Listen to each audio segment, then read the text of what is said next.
Everyone, welcome back to my channel. So यार, आज मैं एक बड़ा इंटरेस्टिंग टॉपिक लेकर आई हूँ। ठीक है, अभी तक तो हम सेल कर रहे थे, सारी ऑर्गेनाइलीज भी पढ़ी, सब कुछ पढ़ी, लेकिन आज की जो ऑर्गेनाली है ना यार, वो थोड़ी सी डिफरेंट है। डिफरेंट इसलिए क्योंकि वो हर जगह मिलती है। एक तो be it a prokaryotic cell, be it a eukaryotic cell, be it anywhere. और दूसरी चीज ये यार कि उसमें ना कुछ ऐसी चीजें हैं जो आपको आगे आने वाले चैप्टर्स में बहुत काम आएगी। मुझे कमेंट्स आए थे मैम इनहेरिटेंस पढ़ा दो, मुझे कमेंट्स आए थे मैम जेनेटिक्स पढ़ा दो। ठीक है, तो वो जो कमेंट्स थे ना, उन्हीं वाले जो चैप्टर्स में ये चीज सबसे बेसिक फॉर्म करती है। ठीक है, तो चलिए, बहुत छोटी वीडियो रिकॉर्ड करूंगी, कोशिश करूंगी कि जल्दी से जल्दी इस कॉन्सेप्ट को आपको फिनिश करवा सकूं। ओके, चलिए let's begin. 8.5.6 from NCERT, that is ribosomes, from our chapter cell, the basic unit of life. Okay, and 98 page number खोल लो अपनी एनसीईआरटी का और साथ साथ पढ़ते जाओ, तुरंत याद हो जाएगा सब कुछ। चलिए नेक्स्ट, पहली लाइन जो हमारी एनसीईआरटी कहती है वो ये है, that ribosomes are the granular structures which were first observed under the electron microscope as dense particles, and they have also given the name of the scientist जिसने ये डिस्कवर किया था, that is the George Palade in 1953। तो काफी बाद में ribosomes की discovery हुई थी और हमें पता चला था कि ये राइबोसोम्स है क्या। Okay, now let's quickly jump into our revision. ठीक है जी, राइबोसोम्स थे क्या? छोटी क्लासेस से पढ़ते आए हैं हम, प्रोटीन फैक्ट्री। प्रोटीन्स कहां से बनते हैं? राइबोसोम से। प्रोटीन्स क्या है? कंपोनेंट, मेजर कंपोनेंट जो हमारी बॉडी को चाहिए, मेजर न्यूट्रिएंट जिसकी हमें जरूरत है। ठीक है, वो कौन है? राइबोसोम्स। क्यों? क्योंकि वो प्रोटीन्स बनाते हैं। Proteins are required for our body building. तो इसका मतलब सेल में कहीं पर भी प्रोटीन बन रहा है तो वहां कौन प्रेजेंट है? राइबोसोम्स। करेक्ट। प्रीवियस सेल जितना भी हमने पढ़ा उसमें हमने ये स्टडी किया कि राइबोसोम्स प्रोकैरियोटिक सेल में भी प्रेजेंट होते हैं, जबकि प्रोकैरियोटिक सेल में मोस्टली ऑर्गेनेलीज एब्सेंट होती हैं। बट कौन सी ऑर्गेनेलीज? Membrane bound. लेकिन राइबोसोम तो हमारी एक ऐसी ऑर्गेनेली है विच इज विदाउट मेम्ब्रेन। इसकी बेचारे की मेम्ब्रेन ही नहीं है, तो भी हमारे लिए इतना इंपॉर्टेंट काम कर रहा है, हमें प्रोटीन बना के दे रहा है।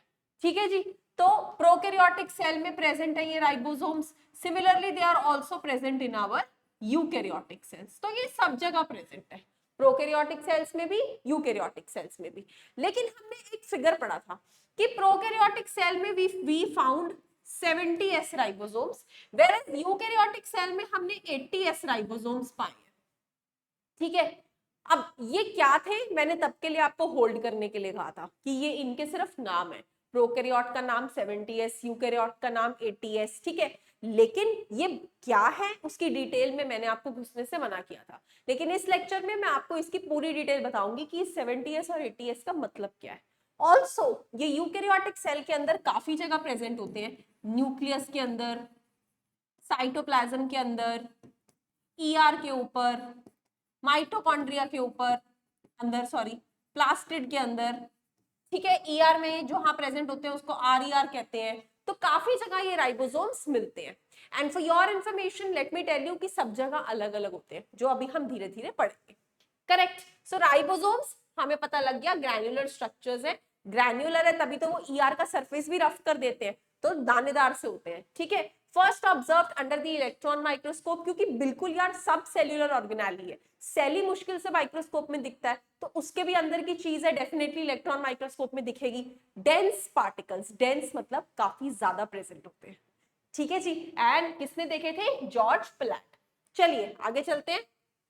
They are composed of ribonucleic acid, that is the RNA, and proteins, and are not surrounded by any membrane. ये दूसरा वाला पॉइंट तो हम कर चुके हैं, that they are not surrounded by any membrane. लेकिन पहला पॉइंट बड़ा इंपॉर्टेंट है यार, क्योंकि पहला पॉइंट ये कहता है that RNA, that is ribonucleic acid,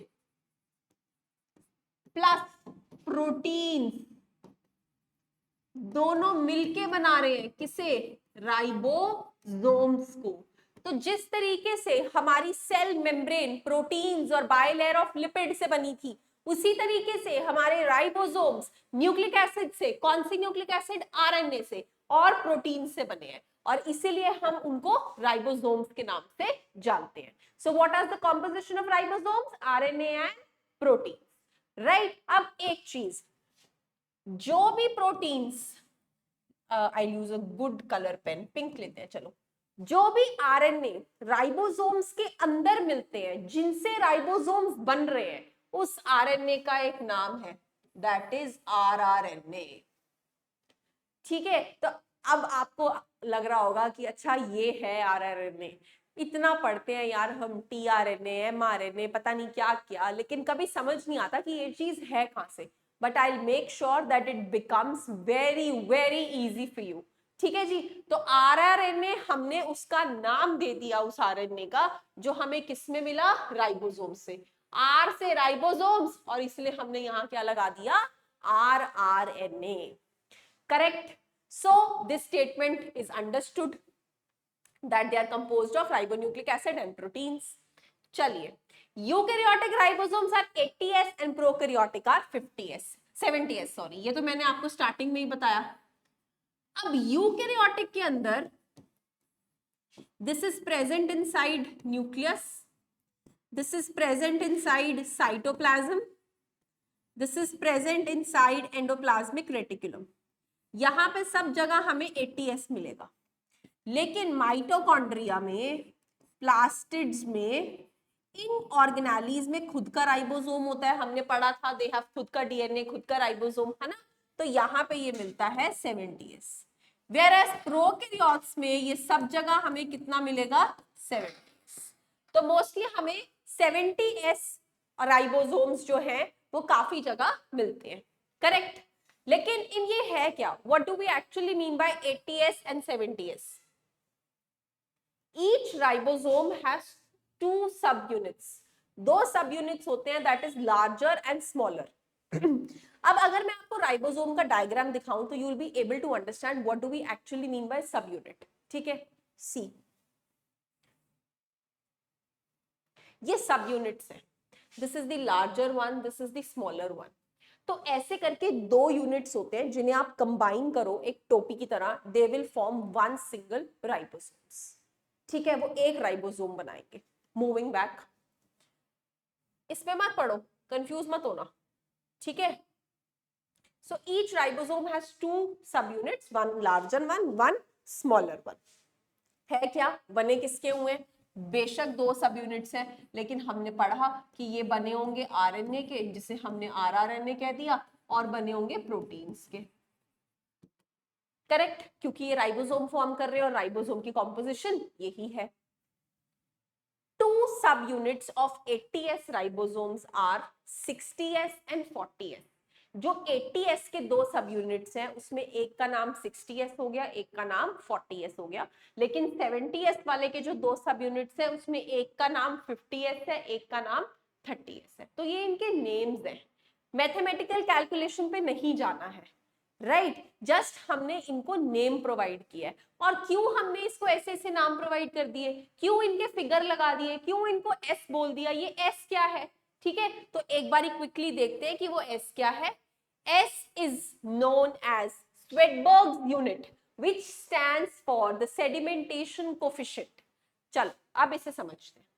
छोटे होते हुए पढ़ा था यार सेडिमेंटेशन क्या होता है ना, सेपरेटिंग टेक्निक्स में पढ़ा होगा थोड़ा बहुत कि सेडिमेंटेशन एक सेपरेशन टेक्निक है जो चीजों को अलग करती है। अब मैं आपको एक चीज बताती हूँ, राइबोसोम के अराउंड मेम्ब्रेन तो है नहीं है, ये तो हम पढ़ चुके हैं। तो हमने क्या किया, जो भी राइबोसोम का हमें दानेदार सा स्ट्रक्चर दिख रहा था, हमने उसको उठाया और एक मशीन में गोल गोल घुमा दिया। जब हमने उसको घुमाया तो जो भी सेगमेंट उसका जैसे जैसे हिसाब से बैठता रहा, वैसे वैसे हम उसको नाम देते गए। जो भारी था वो जल्दी बैठ गया, जैसे 60s। 50s वाला सब यूनिट उसके बाद बैठा, फिर कौन सा बैठा? 40s, और ऊपर ऊपर कौन सा फ्लोट करता रहा? 30s। तो जो जो जिस मार्किंग्स पे फ्लोट करते गए हमने उसको वैसा वैसा नाम दे दिया, और साथ में उसके लगा दिया s, that is the sedimentation coefficient, कि वो किस टेंडेंसी पे नीचे नीचे सेटल होते जा रहे थे। ठीक है, क्योंकि राइबोसोम्स को स्टडी तो करना था ना यार। अभी तो हम ऐसे कर नहीं पा रहे थे since it is not a membrane bound organelle, तो हमने उसको ऐसे घुमा के देखा और पता किया कि उसके अंदर है क्या क्या, और वहीं से ये नाम उत्पन्न हो गया और हमने उसको ये नाम दे दिया। Okay, it is indirectly a measure of density and size. Obviously size कौन कितना बड़ा है, डेंसिटी कौन कितना भारी है, उसी हिसाब से तो सेटलमेंट फिगर आउट करी हमने। करेक्ट। तो आई होप समझ में आ गया कि 70s और 80s दो सब यूनिट्स के बने हैं, वो सब यूनिट्स के नाम क्या क्या है, वो चीजें कहां से आई। ठीक है, तो ये छोटी सी थ्योरी हमारी एनसीईआरटी ने डाल रखी है राइबोसोम्स के बारे में। एनसीईआरटी का राइबोसोम्स यहाँ खत्म है, इतनी डिटेल बता रखी है उन्होंने, लेकिन मैंने अपने आप से एक एक्स्ट्रा चीज आप लोगों के लिए ऐड करी just to make you understand कि ये एस क्या है। ठीक है, अब स्वेडबर्ग्स कोफिशिएंट है, सेडिमेंटेशन बताता है, डेंसिटी और अपनी मास के हिसाब से बैठते रहते हैं, ये तो सब हमें समझ में आ गया। लेकिन मोस्ट इंपॉर्टेंट पॉइंट, ये राइबोसोम्स बने किसके हैं? Again RNA and proteins. ठीक है जी, तो अगर हम बात करेंगे 70s वाले राइबोसोम्स की, उसके दो यूनिट्स 50s 80s। 50s के अंदर एक 23s वाले राइबोसोमल आरएनए जो इस रेट पे सेटल हुए थे, 5s वाले आरएनए और 34 प्रोटीन्स थे साथ में जब हमने देखे। देन 30s का जो सब यूनिट सेटल हुआ उसमें 16s वाली रेंज के आरएनए एंड साथ में 21 प्रोटीन्स मिले। ये फिगर आपको याद नहीं करने, these are just to explain you. Okay, then यहां पर जब हमने 80s की बात करी तो 60s में तो हमें बड़े सारे मिले, और कॉमन कौन सा था दोनों में? 5s 5s राइबोसोमल आरएनए दोनों में मिला, पर ये 34 प्रोटीन्स का था, ये 50 प्रोटीन्स का था। इसमें 23s राइबोसोमल आरएनए थे, इसमें 28s 5.8s, अलग अलग नाम के राइबोसोमल आरएनए हमें पाई मिले। सेम नहीं थी, सबका सेडिमेंटेशन रेट अलग अलग था। सिमिलरली स्मॉलर सब यूनिट में 30s वाले में 16s और 21 प्रोटीन्स एंड 40s वाले में 18s और 33 प्रोटीन्स। तो इसीलिए ये राइबोसोम की नेचर कॉम्प्लेक्स हो गई और अलग अलग जगह से हमें पता लगा कि ये किस किस चीज का बना हुआ है। अब सिंस ये आरएनए और प्रोटीन दोनों का बना हुआ है, इसीलिए हम राइबोसोम को न्यूक्लियो प्रोटीन पार्टिकल के नाम से भी पुकार लेते हैं। हमारे प्यारे राइबोसोम को न्यूक्लियोप्रोटीन पार्टिकल भी कहा जाता है, since it is made by the composition of both nucleoprotein nucleic acid and proteins. ठीक है जी, there is one additional information that I want to provide you, though it is not your part of NCERT and हो सकता है कि पूछी भी ना जाए, but just for your knowledge and just to create your base for the upcoming chapters, I am telling you, all enzymes are protein in nature. ये हम पढ़ते आए हैं कि सभी enzymes किसकी बनी है? प्रोटीन्स की।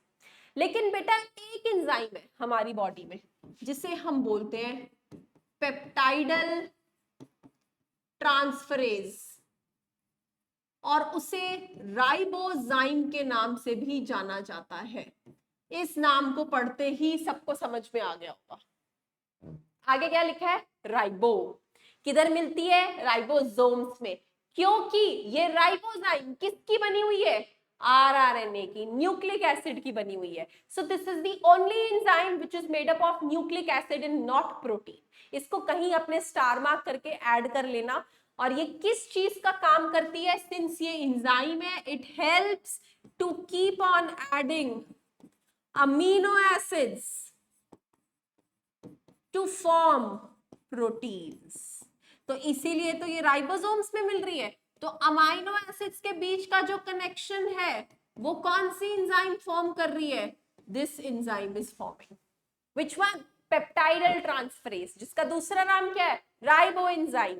किससे बनी हुई है? 28s राइबोसोमल आरएनए से इस केस में, और 23s राइबोसोमल आरएनए से 70s वाले केस में।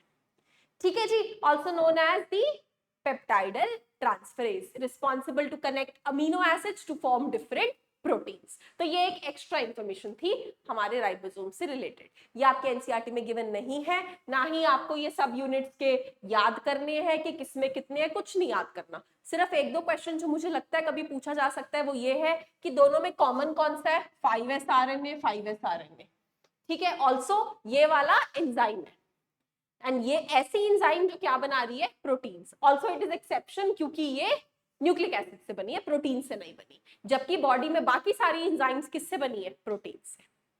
ठीक है जी, so that's all about ribosomes. I hope you have understood every point. Still you have any doubt, please comment on the comment section. Thank you.